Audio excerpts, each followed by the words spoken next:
Hey, everybody. Welcome to Necessity versus Commodity. I have another amazing guest today, Jessie Torres.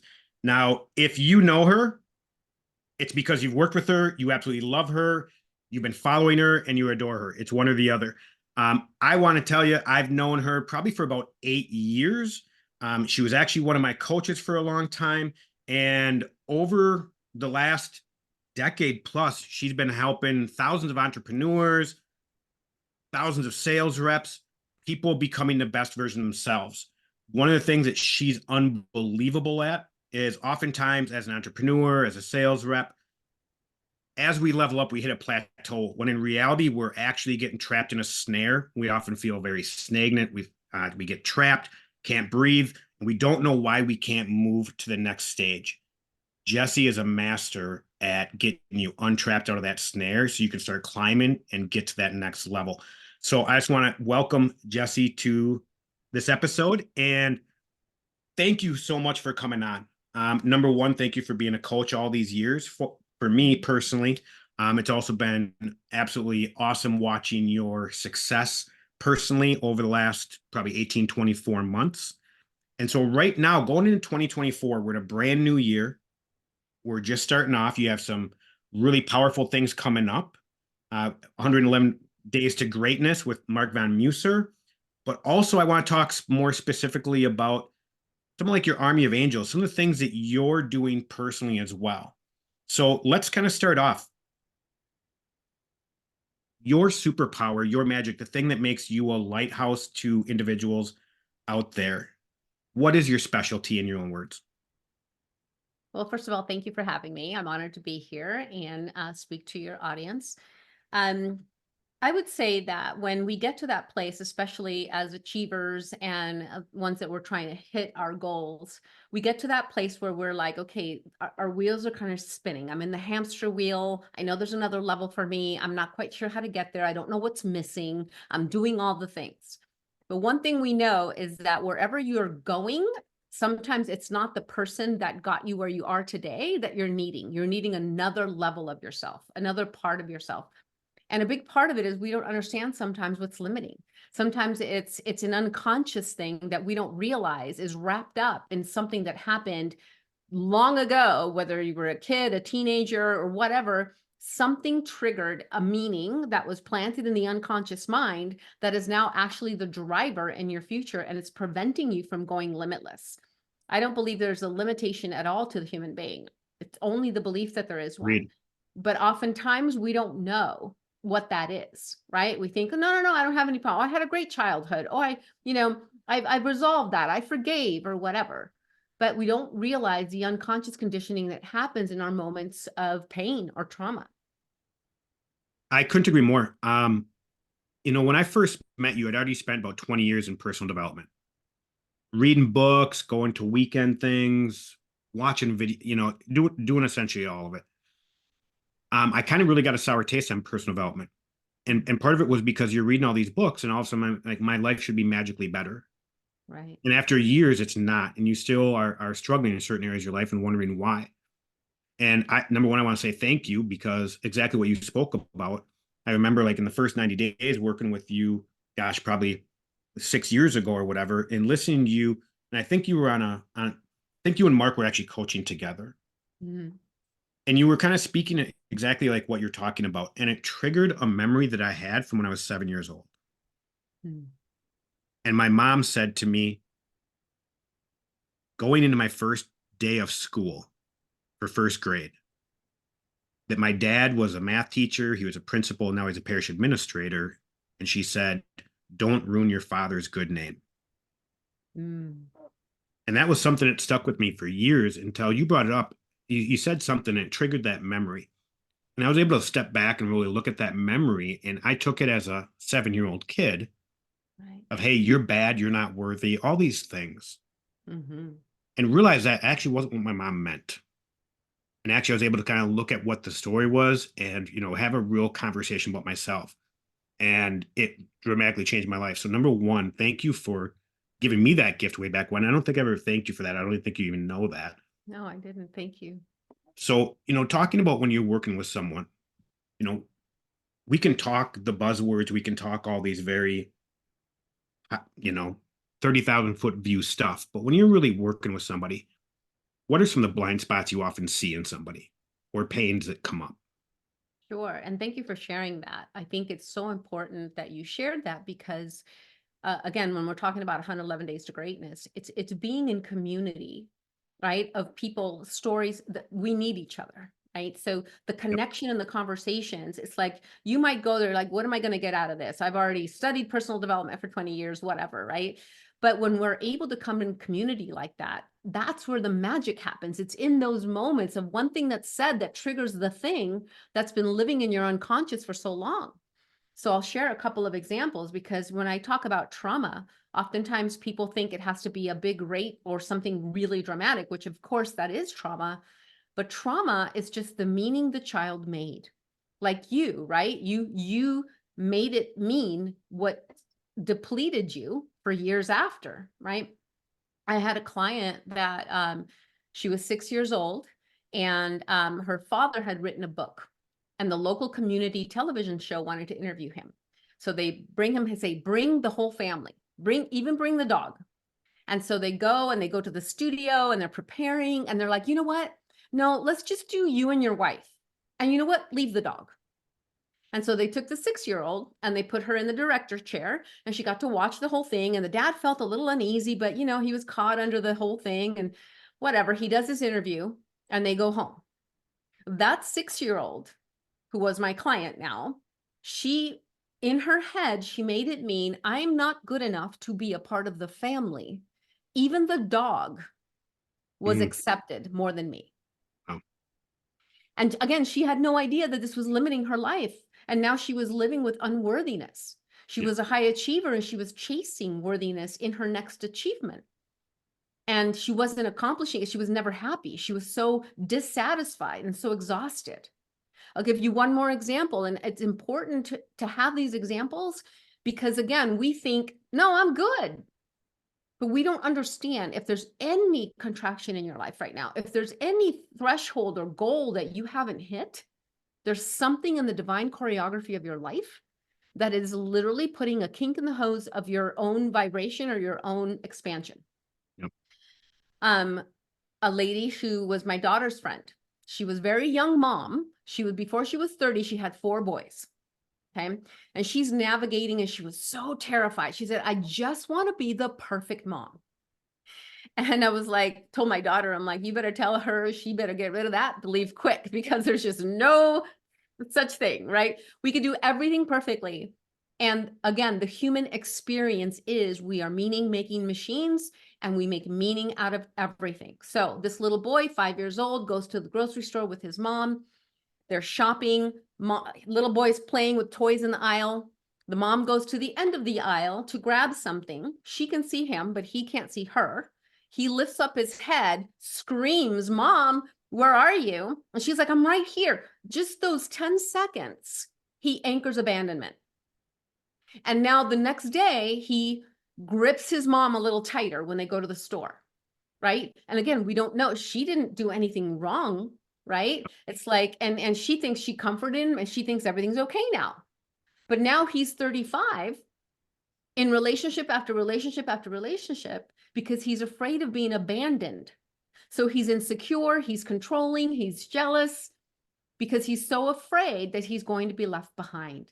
And he didn't even know it came from that one moment as a 5-year-old. And if I had a gift, I would say that that's what it is. It's finding that thread and the divine choreography of your life. Where is the Beautiful. connection? And here's the beauty. It's not just finding the connection, but it's recognizing the other story. It's like Tony Robbins says, you know, your past doesn't equal your future, right? Well, I disagree. I think it can. We're just not taught to seek the beauty of the child that had the courage to keep going, that had Mm. the resilience that was built in the moment of pain, that had the perseverance to still be kind.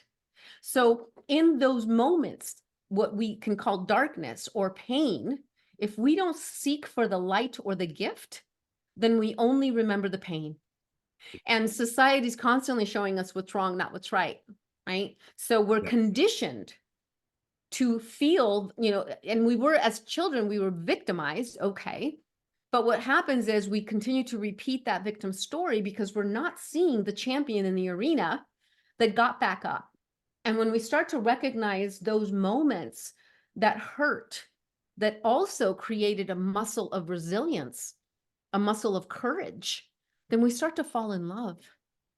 We start to fall in love with that child versus condemn that child. For me, when I was little, I condemned myself all day long. I used to be angry at myself for not fighting my father off when he was abusing me.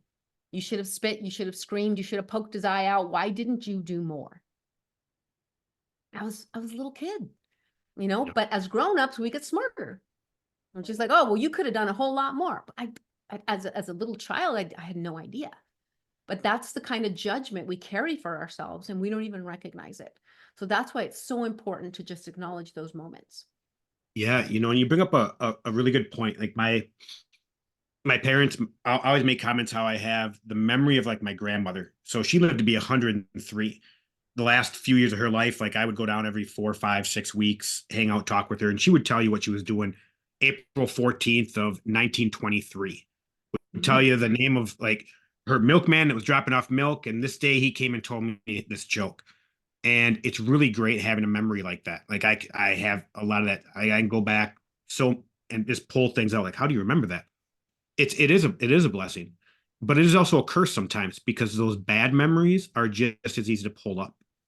And that was one thing with when I was going through personal training, I was looking for a way I know to try to solve my problems, when in reality I didn't know that those memories, even if I wasn't, and that's where a lot of people get messed up with the subconscious, because even if I pull that memory up right now and it makes me tear up, like even telling you the story at the very beginning, like I got emotional, right? Like I was back in that place. I felt good and empowered. It wasn't breaking me, but those memories, we can go back and you'll feel that emotional response that could happen earlier today. Subconsciously, that's always playing. And like the example you just said of all of a sudden now you're 35 years old and you have abandonment issues, quote unquote, that we don't realize that is playing in our bodies, in our minds, even if we don't consciously think about it at the moment. So it's dictating a lot of behavior.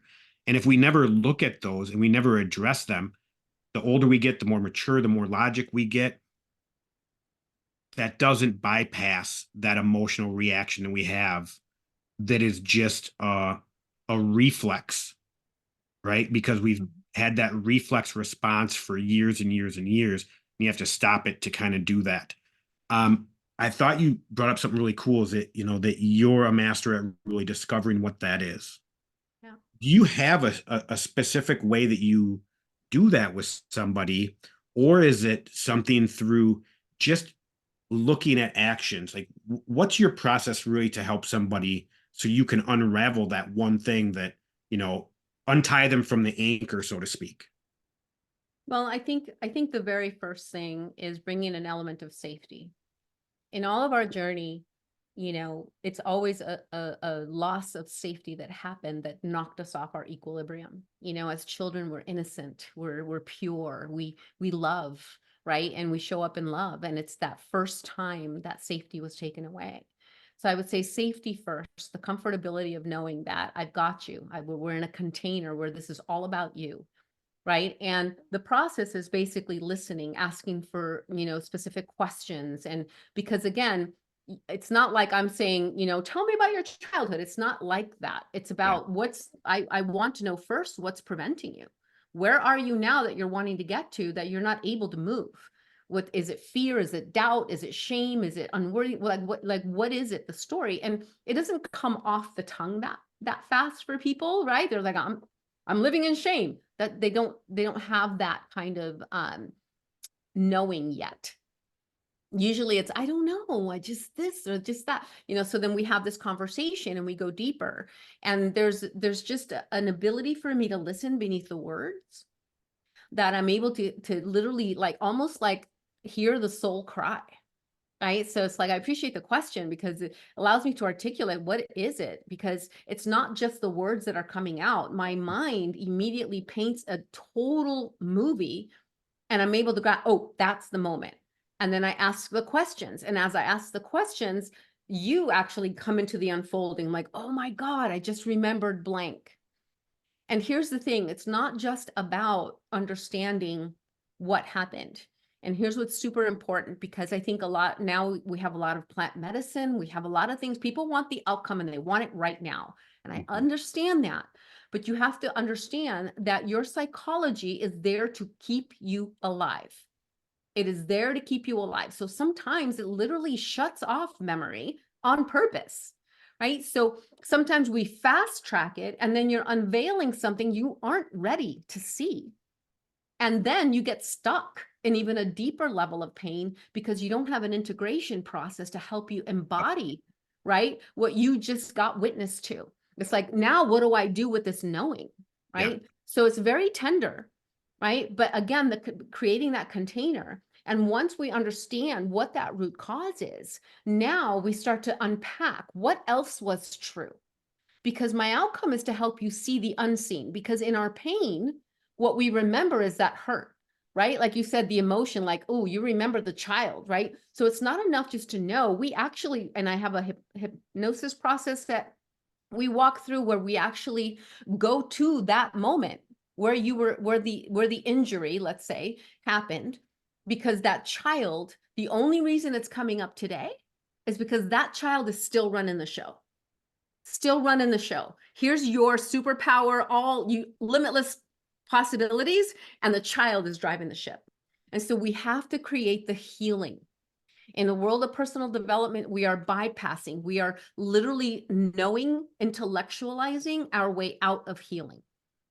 And the unfortunate thing about that is that it's great to have information, but without the transformation of the healing process, we are not only re-injuring, but we're inviting a deeper level of shame because now we read the books. Now we went to the seminar. Now we know better and we're still stuck.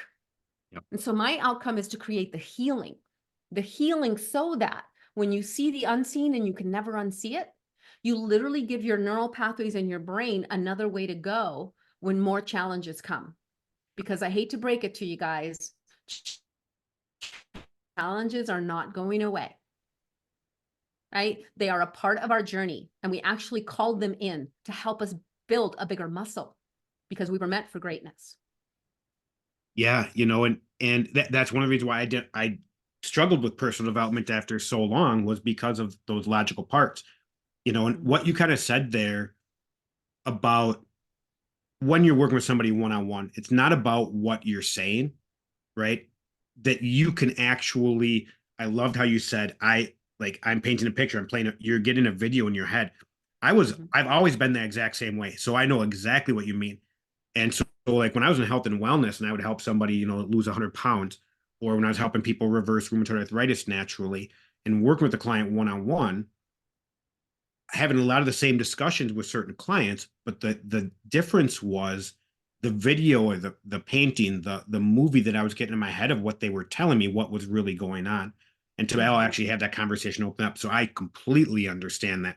And it's why you're so good at your job, because you are able to talk with somebody and put yourself in their place. And it's almost like you're seeing exactly what they're seeing. Now you can actually help them kind of dictate through. And I spent a lot of years beating myself up logically because I knew better than what I was acting, so to speak. Right. And that's the hard part. And that's the importance sometimes of having a coach. And like you said, a safe place. Definitely. Because if we look at where a lot of people get stuck, if they get trapped, if they're, it's almost an addictive behavior type of deal, right? Of you start going into a dark space, you have that memory, you're looking at it, and you're almost too scared to actually face it. Instead of actually go down, you do something to get yourself out of the situation. Totally. And so you never can do that. And a lot of people can't go into that dark place by themselves. They need a safe place, someone like yourself, to do that. And so looking at that safe place, do you, you kind of brought up working with people one-on-one, you talked about being in a group. When do you see it being more beneficial to be in a group so let's talk both. let's talk about why it's beneficial to be in a group for being a safe place, and then we'll go into like the individual parts. So why is it to have a group of people around you to be safe and to be able to empower and help you do that? Why do you think that's so powerful? It's so powerful because, at least from my belief, we are part of the whole, right? And the human being has a desire for belonging, right? Belonging, being seen, being understood. Using myself as an example, when I was going through years of my own therapy based on my abuse with my father, um, you know, my therapist had me write down every detail in a journal. Okay. I don't even know what this journal is, but it had every detail. And I, sobbed and wrote it all down. It was very, very hard. And when I went to my next appointment, I'm like, here it is, right? Here's my homework. And he's like, read it to me. Mm. And I was like, oh, no, no, I know what it says. I don't need to read it. And no, he said, you need to read it out loud. And the ability to be able to share, right? To have another human being be witness to Yeah, my experience. Like I can get emotional just thinking about it, right? Like yeah, to yeah. my experience, and to hold the space to allow that to be expressed. It was like another like 10 layers of release that I didn't know was awaiting me. Right? I didn't know that just by virtue of being witnessed, right? Being heard, being seen in it all, right? Because otherwise it's like we hold on to the victim story because we have been victimized, and it's just like, but don't you know, I haven't succeeded because this happened, right?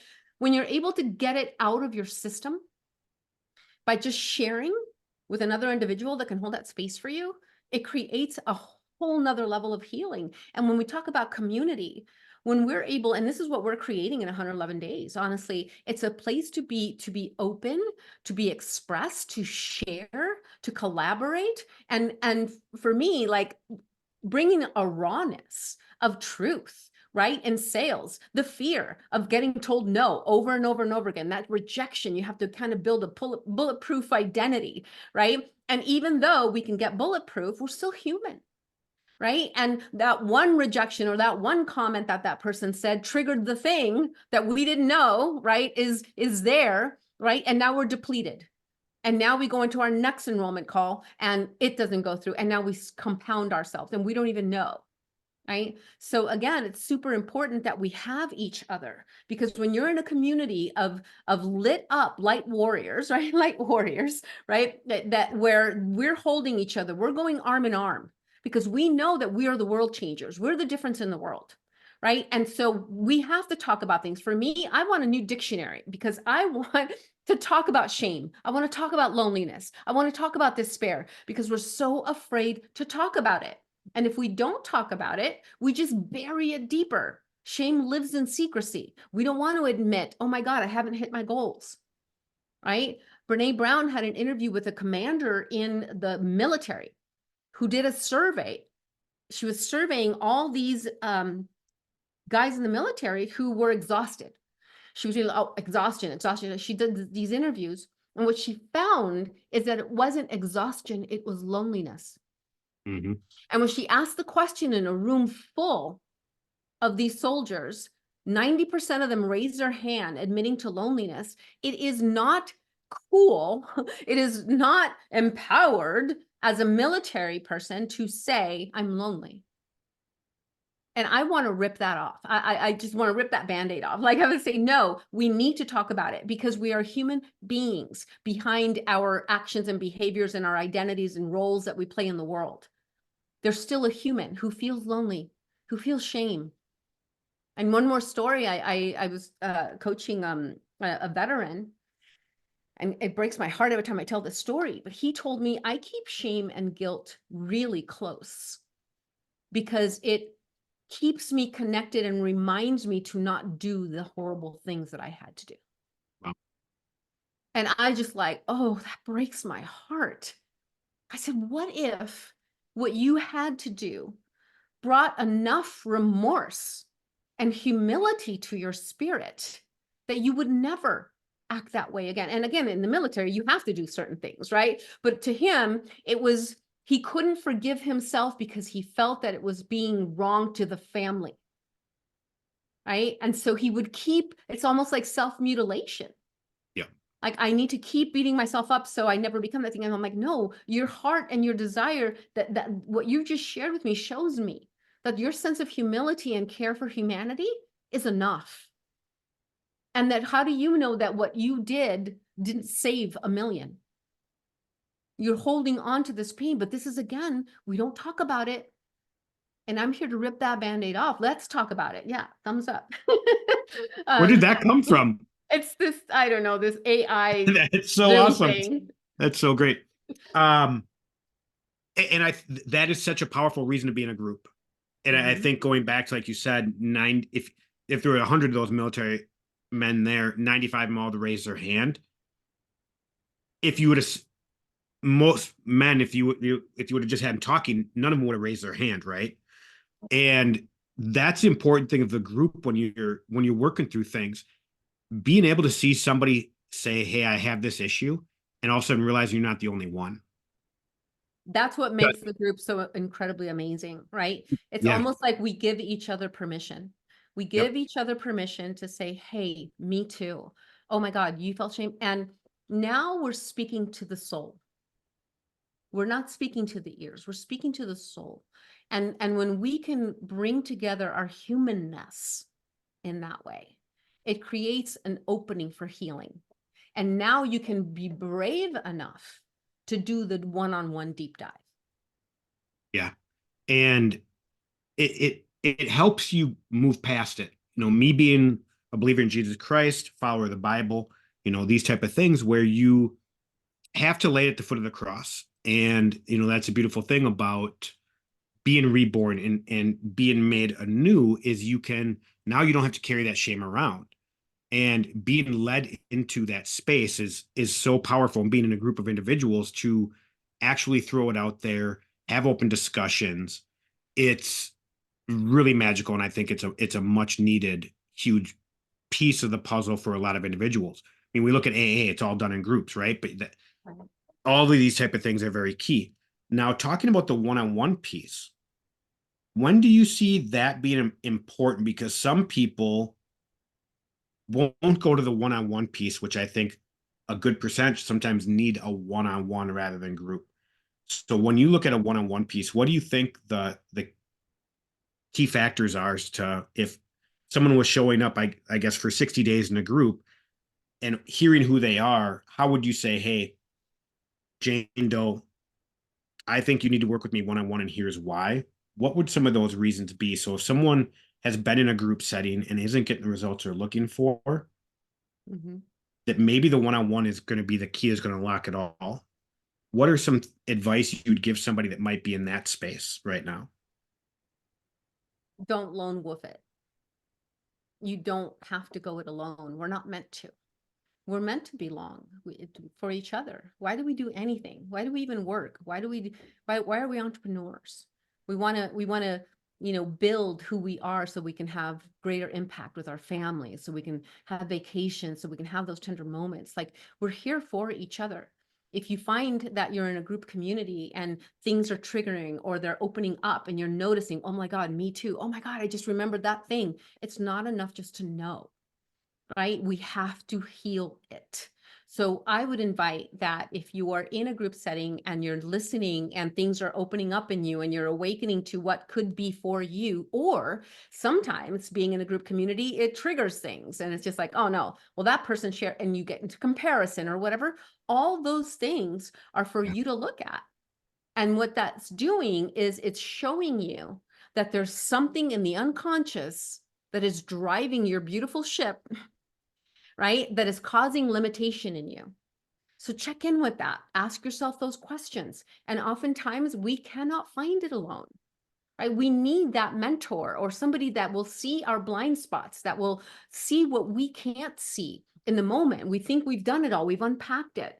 And just in the context of having a safe environment and that dialogue back and forth, questions that open up that you didn't think or know to ask.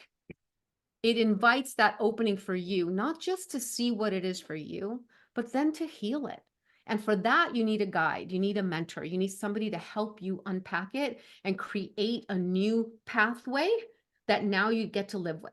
A simple example is weight loss, right? So you take a woman, let's say, who was 250 pounds, who's now lost 150 pounds, right? And she's elated, right? And she's like, okay, did the thing, got my coaching done, I lost all the weight, I'm so excited, I'm happy. She goes back out into the world. Guess what? She has no clue how to live in this body. She has no clue how to now deal with the attention she's going to be getting that she didn't get at 250 pounds, right? And so it can cause contraction, and it can cause us to go right back to our old behavior, because it wasn't about losing the weight. It was about healing the human, the parts of her that needed healing that caused the weight to come on in the first place. And so for that, we need that guidance, because she won't know what it is. I don't know. I'm happy. I lost all the weight. That's what I wanted. Well, why am I terrified? Right? Why am I terrified to go outdoors? Or now I dress nice, but all this attention, I don't know how to handle it. Or I go over the top and handle it in different ways. You know what I mean? It's just like, oh, I got this new body, I'm going to go do all these things. And then you have regret.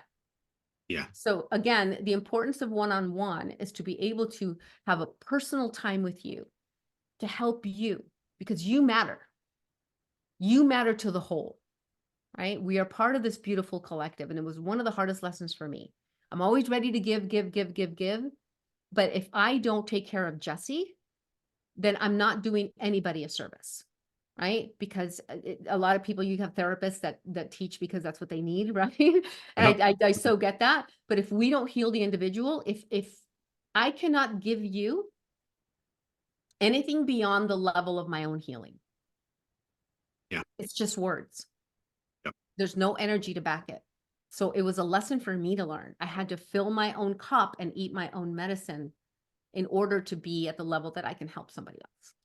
Yep. I couldn't agree more, and it's beautiful. I think it's one of the things that's made you so powerful and so great to be around over, the years, and learning from you, and what you bring to the table is so powerful and unique, because you have embraced all that, you have gone above and beyond, you have overcome so much, and your ability to actually help somebody do the same thing is just really a privilege to watch. It really is a gift. um we just talked a lot about, like, if we just look at the piece of, like, the fitness there, you bring up something of, hey, now this woman doesn't even know how to act this way in this role. And if we're looking at entrepreneurs, even sales reps, I did that for, I've done sales my whole life, but looking at entrepreneurs, remote sales reps, a lot of them are trying to achieve something in their certain career path, Mhm.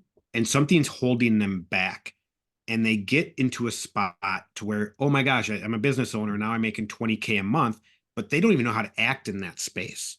Or a Right. sales rep, I'm hitting my 20K a month now, they don't know how to act in that space, and oftentimes we see them do things to self-destruct, to break them back down. What are some of the key things that you see when someone is in that cycle? What is it normally for them that you've been able to help them unlock so they can finally break out of that cycle and sustain where they're at, but then strive to the next level that they're going to? Well, again, your business or your goals will not exceed your belief system, right? So sometimes, not always, but sometimes, especially in achievers, right, we are chasing our self-worth in the achievement. So when we hit 20K, let's say, if that was our initial goal, and now we're there and we're like, oh my God, I made it, but the worthiness part hasn't been resolved.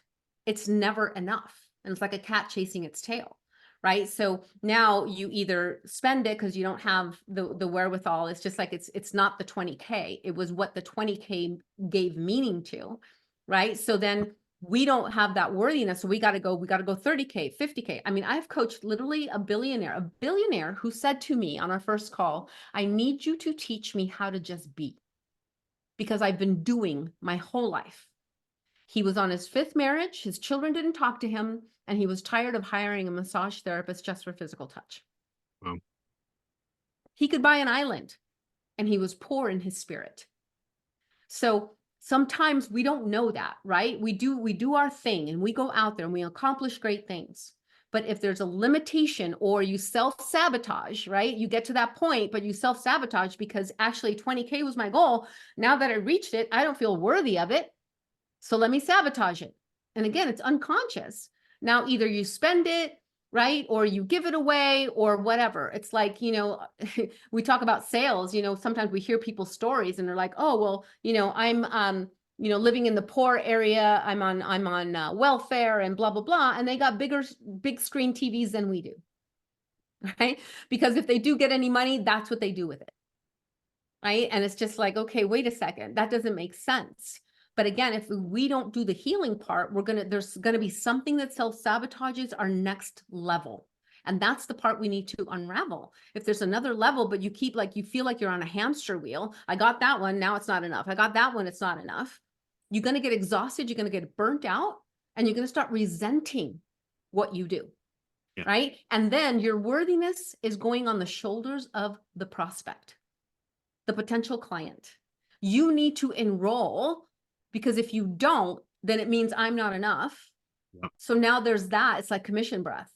It's just like, I'm just not, you need to enroll for me to feel better about myself. And I know that that's not why we're doing it.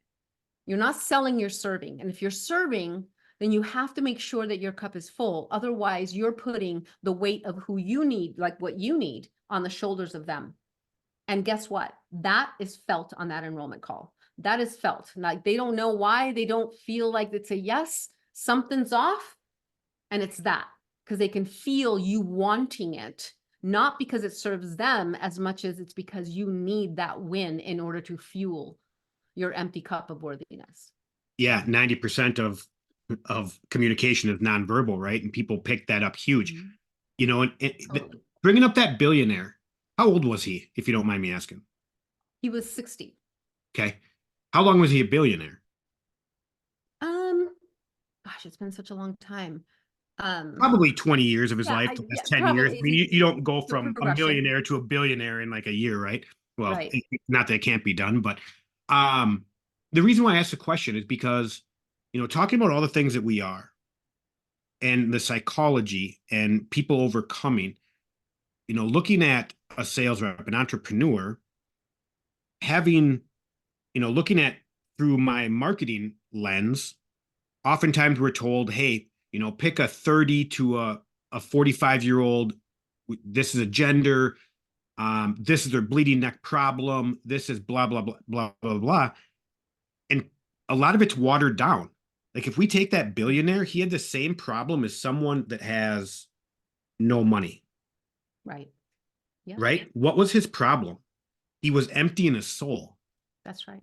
You talk about that fitness and that lady that loses 150 pounds. Now she's 100. She has the same problem as someone else that is in a new part of their life. So often we're so surface level in marketing. We're so surface level in the way that we talk to each other. We're so surface level in the way we look at ourselves in the mirror. That is one of the biggest problems in society nowadays. It's causing so much failure, pain, and anguish. Mm-hmm. No one's actually going to the root of like what you said, right, to a deep level of understanding of like, who, as Scott, what do I actually need to be the best version of myself, be unapologetically myself? What's holding me back from actually achieving there? Am I seeing it all? Or do I need someone like Jessie to come in and really point out my blind spots, help me overcome things I haven't been able to overcome? Or to your point, do I try to be a lone wolf and do it on my own? You can, but it's going to be a long road. And it is a long road, right? And that's kind of my point. Same thing if you're an entrepreneur out there, a solopreneur, and your marketing is off. It's going to be a long, hard road to be successful there as well. If you're a sales rep and you don't have belief in what you're selling, if you don't have belief in yourself, good luck trying to sell. You're going to have that commission breath. Right. There's a whole nother level to where everybody's at in their life currently that they can achieve. And there's probably multiple. Like you said, I'm a firm believer we are limitless as well. We can achieve anything. That doesn't mean we all have to be billionaires. What's our best life? And I think a lot of people miss that. And that was actually a big problem I had. I had these people up on pedestals and I Mm, wanted their life. And so I was chasing someone else's dream. right. That's going to put me out of alignment and make me just as unhappy. Mhm. So when you're looking with all the people that you've worked, from billionaires to someone that literally has $1 left to their name and they're starting their own business, what are some common threads that you see out of these people, that if you had a group of 100 people in that gap, what are some of those common threads that you see it's the biggest thing holding them back?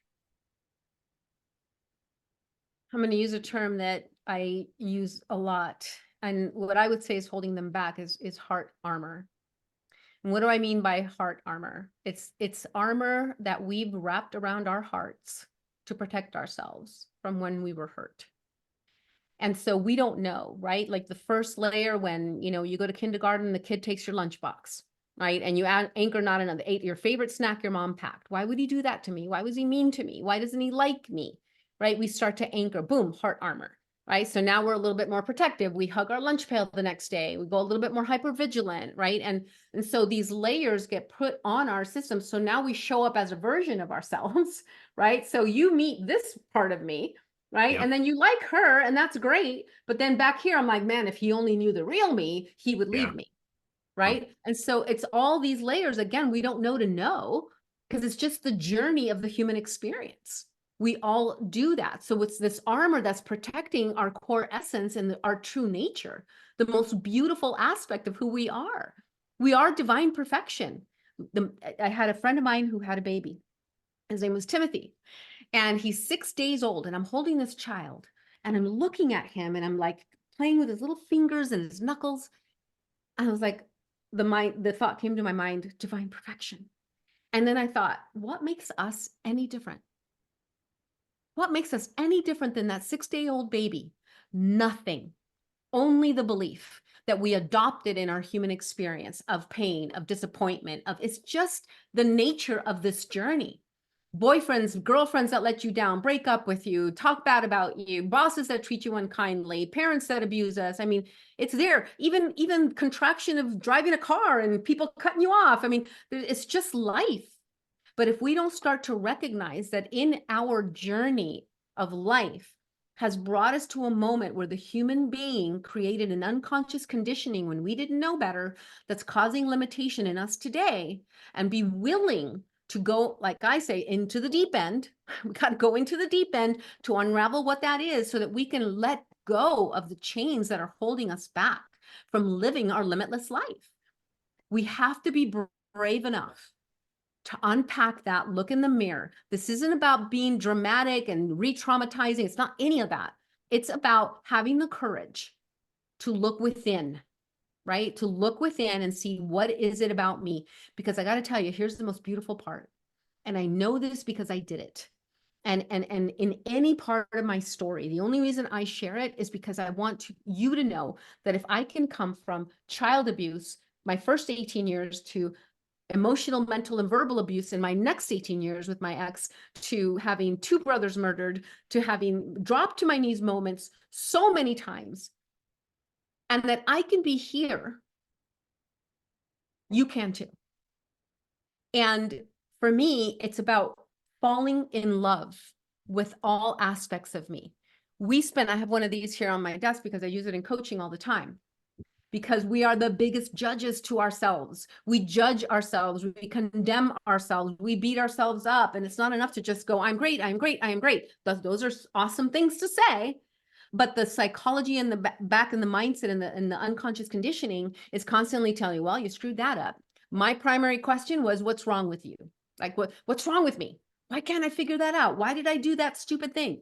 That used to be my question. So guess what? It invites that part of us that's ready with a freaking long list to tell us what the frick is wrong with us. Yeah. Right? So when you start to fall in love with all aspects of you, and you rip out that heart armor that's having you show up with imposter syndrome and all these different of layers. I need to be this for the man in my life. I need to be this for my boss. I need to be this as an entrepreneur. I need to be this as a salesman. That we've lost our way. And then we spend our lives unpacking all of that, like the billionaire, to find out that we were that divinity all along. And so once you do, you start to fall in love with the aspects of you that got you where you are today, because you couldn't be you without her or him. Bring up that billionaire again. It shows you money doesn't buy happiness, right? And your testimonial and your life and things you've been through is heart-wrenching, but also so beautiful of looking at you as the hero that you've become, because you have overcome so much and you've seen so much struggle, more than majority of people out there. And when you look at people that you've worked with and they come to you and they want help, they're looking for something material rather than something emotional. That's oftentimes an indicator for me that someone's got their focus sometimes on the wrong thing. And I always dive into that. Sometimes they are focused on something emotional rather than something intangible. And sometimes that might be the wrong focus. When you see someone coming with the wrong focus and something that trips them up and stops them from actually succeeding, what are some of those things that you normally see? Is there a common thing there that you might see? Like if you have 100 coaches in front of you and 20 of them are failing, do they have a common thread? Just like some people, like you talked about, finding that thread that's holding some people back. Once you find it, they have major success. So do you see a common thread with people, or does it kind of vary across the gamut of like, hey, you had a lot of trauma, this billionaire lost 5 relationships, right? Like, what do you see out there? Well, I mean, there's so much, right? But at the end of the day, in A Course in Miracles, it says there's only ever 2 things. There's fear and there's love. And fear is just a call for love. And so when you boil down to it, there's that thumb again. When you peel all the layers, you have human behavior and patterns. And it all boils down to being afraid. Being afraid of not being loved, being afraid of not being enough, being afraid of not being accepted, being afraid of not being part of the team, being afraid of being too ugly to be loved. Like there's so much. So the story, and with all due respect to everyone's story, the story is not the thing. It's what's underneath that's depleting the spirit from soaring, right? It's like you did the range of like somebody who has nothing in the billionaire. And for me, the beauty, and I think what's forgotten, even in somebody who's totally poor and somebody who has that much money, is the human spirit. The human spirit has fizzled out. It's just drowning underneath all of the make wrong, all of the armor. And when you're able, and that happened with me at a time where I was apathetic and just wanted somebody to blow the red light. I was done. Like I can't live this life, but I can't take my own life because of my kids. Right. And so I was wanting that so badly until an act of kindness, whatever flicker was left in my spirit, an act of kindness just fanned that fuel enough for me to go, I didn't even know to call it kindness. I just knew if this feeling is available, I don't even know what it is, but if it's available, then life is worth living. And I had to now fan that. And it gave me the courage to leave my abusive relationship. Right. It gave me the strength to say, I don't know, but that thing is available. I want that. And so the human spirit, if you're walking today, there's still a flicker. And that's why I speak a lot about being kind, because in the world where society is just hammering us with what's wrong, man's inhumanity to man, all the horror that's happening in the world, your one act of kindness can save the life of someone who may be the next Martin Luther King, who may be the next Mother Teresa. For me, those people will never know that their act of kindness triggered me to seek a different life. Yeah. And so when that human spirit is awoken, now it's like you're unstoppable. Now, yeah, you need conditioning. Yes, you need support. You need repetition. You need to remind yourself, right? Because you're used to living in the old patterns of depletion and unworthiness. So it's not enough just to know it. You need somebody to help you and be there by your side. Nobody. I see this, like whoever you look up to, whoever you aspire to be like, not one human being went through it alone. Not one. There was somebody who believed in them, somebody who whispered something. Maybe it was a teacher, maybe it was a coach, maybe whatever. So don't think that you have to go it alone and isolate in our shame. All that does is invite, it rolls out a red carpet for shame to be there and to wrap itself around you. And the longer you isolate, the more it festers and it grows like an ugly wound. So allow us to hold space, allow us to arm in arm. You know, it's like one time we're all going to be walking, somebody's going to trip, and that we got you. And the next time it'll be me, and they got me. And that's what this is about. That's why 111 Days to Greatness is so potent, because we are ready to bring the light warriors to the front lines to help lead and show that there is still, light is still winning. Yeah, I couldn't agree more. You know, everything that you were just kind of talking about, you know, goes back to like when I was working with fitness individuals. If I had 100 clients, I would have 20 that wouldn't get any results. And because they weren't going to put in the work. Mm-hmm. Like just taking like a step to like be part of the group, like sounded great and it made them feel good enough. You know, and when I look at, if I'm working with a client and we're looking at marketing, I look at really 4 pieces: people that have a problem but don't even know it, people that have a problem aren't trying to solve it, people that have a problem that are trying to solve that problem, and people that have that problem and want to pay to get it solved. Like, who are we talking to? You know, and you went through kind of multiple different individuals and you talked about the light inside. You know, oftentimes we go through different states throughout the day. We're in a low emotional state where talking about a bleeding neck problem or the the gross parts of life, we're in that. Other times we're in that high emotional state of where we know we have the problem, but we're chasing greatness now at this point. Either way, that's flickering inside us, right? And it's one thing when, again, if I'm working with a client, hey, how do we actually want this marketing to go to bring in the right individual? Because like with an offer like 110 Days to Greatness, like if someone jumps in with you and Mark and they have a problem, but they're not even want to solve it, they're not even going to show up for the calls, right? Like they're not even going to show up at all. They're going to pay the money. You'll never see them again. You'll have other people pay they'll join, they will show up, but they won't take the actions to actually get the result. And then you have 2 other groups of people that are ready to take action and will get a major result in that. So like when you guys are working with people, the people that are action takers, what key characteristics do you see coming from those people? Like that spark, that flicker, they have that. But I oftentimes see a lot of characteristics in successful people, and you can kind of pick it out pretty quickly. So what are some of those key characteristics that you see from individuals, and you basically go like, oh my gosh, that person's going to be successful. I know it. Like, how do you know? This is 2 answers for me personally. 1, actions, right? Daily rituals, being consistent, being disciplined. Like I used to tell people when I would go to the gym and I see muscles forming, I'm like, yeah, that looks cool.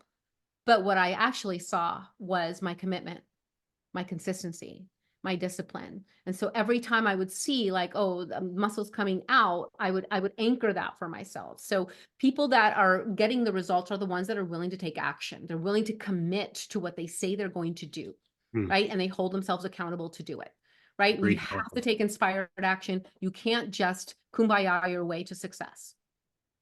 And then the other piece for me, for somebody who thinks they need they don't have the money, or they think that they can't get the motivation, whatever, it's the heart.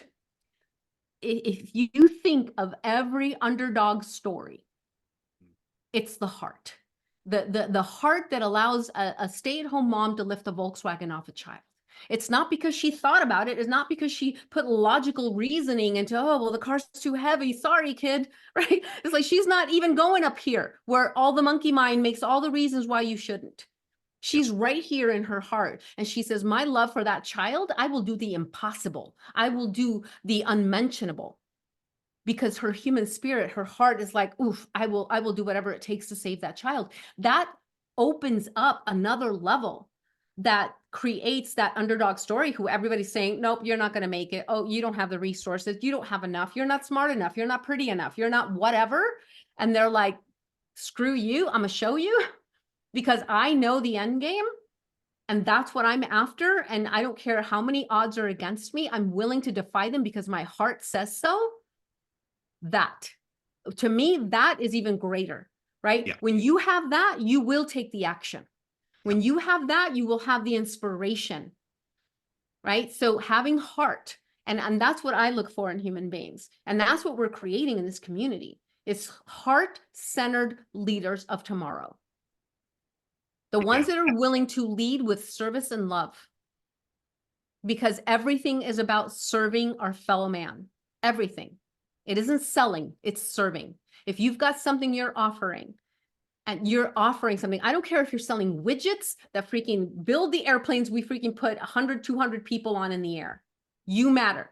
And what you're offering is a service, one way or the other. But you got to believe that.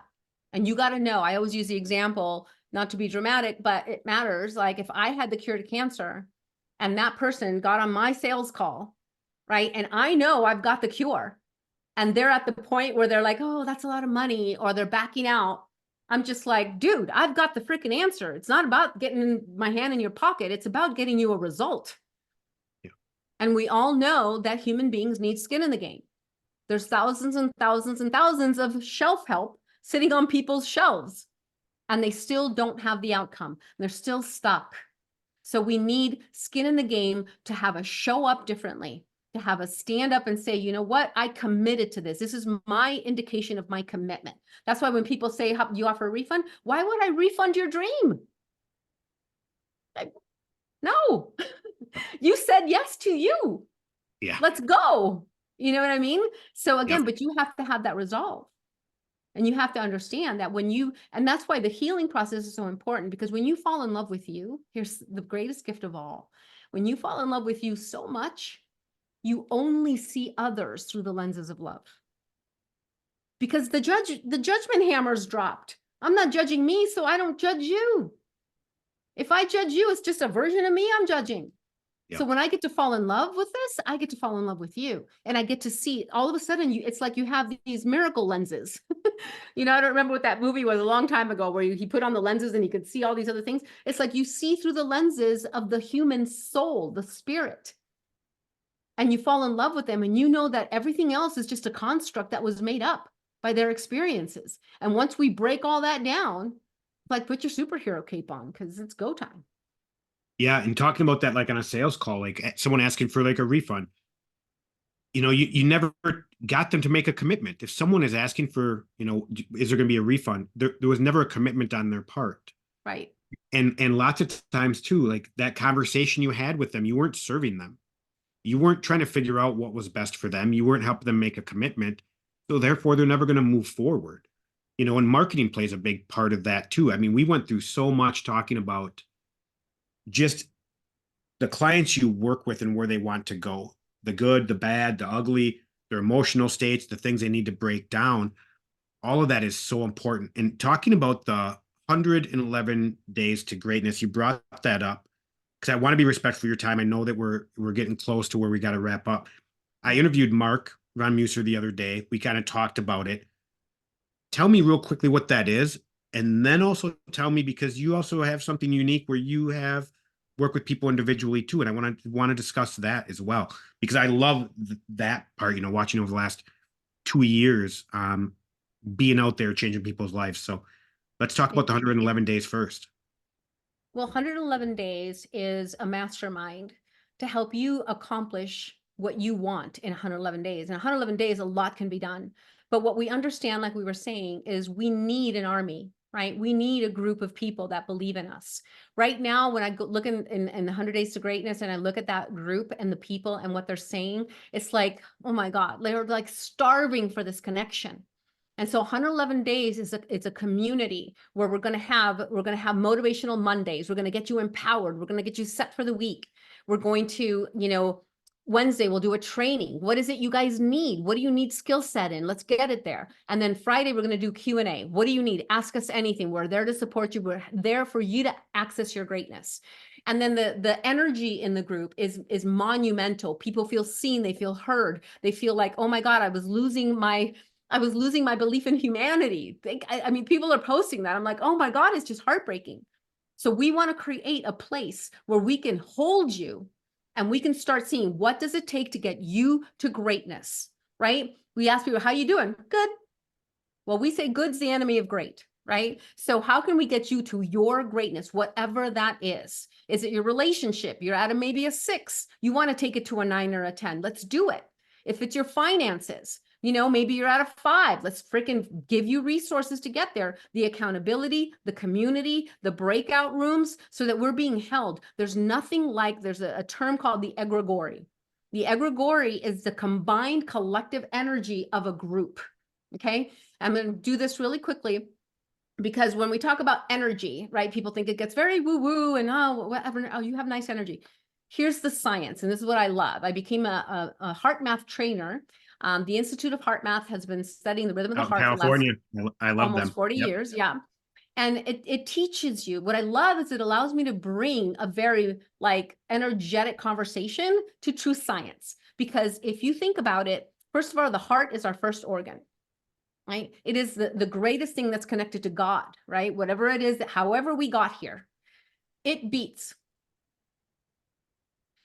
The doctor listens with a stethoscope. Why? Because the heart is making a sound. The vibration of the heart is emitting a frequency that the doctor listens for. We have something called a heart rate variability monitor. We wear that to show us the rhythm. Guess what? When you're stressed out, when you're frustrated, when you're lonely, when you're sad, your heartbeat is chaotic. It is in an irregular beat. It's not meant for, right? So when you're in love, appreciation, compassion, gratitude, you have coherence, right? Coherence. Now the communication between your heart and your brain is exponential. That's where you get aha moments. It's like you open the door to God in the universe, and it says like, oh, I just had an idea. Oh, I didn't think I could do that thing. I just now found a way. Aha. Why? Because you are now connected to that deeper resolve of your true nature. You're not in depletion. Now, I can go into all the health reasons as to why that's amazing, because when you're in that side, it's a grid I create. When you're on that side of the grid, you are refueling your energy. You are now tapping in, instead of cortisol, you're tapping into DHEA, which eats cortisol like Pac-Man. So we replenish, we can reverse the aging process, blah, blah, blah. But here's why I bring it up. When you're in an energetic vibrational frequency of a collective group of individuals who are excited to be together, who are happy, who are raising each other, who are praising each other, who are holding the space to hold your dream in their heart every morning in their prayer, that collective energy is so potent, right? It's like catnip to the spirit. It's like, we're so excited. We're so fueled. We've been putting in long hours because this just all happened so fast. And it's all fueled by this energy of reading the posts, of watching everybody be kind, be benevolent, be just holding each other in tenderness. That is priceless.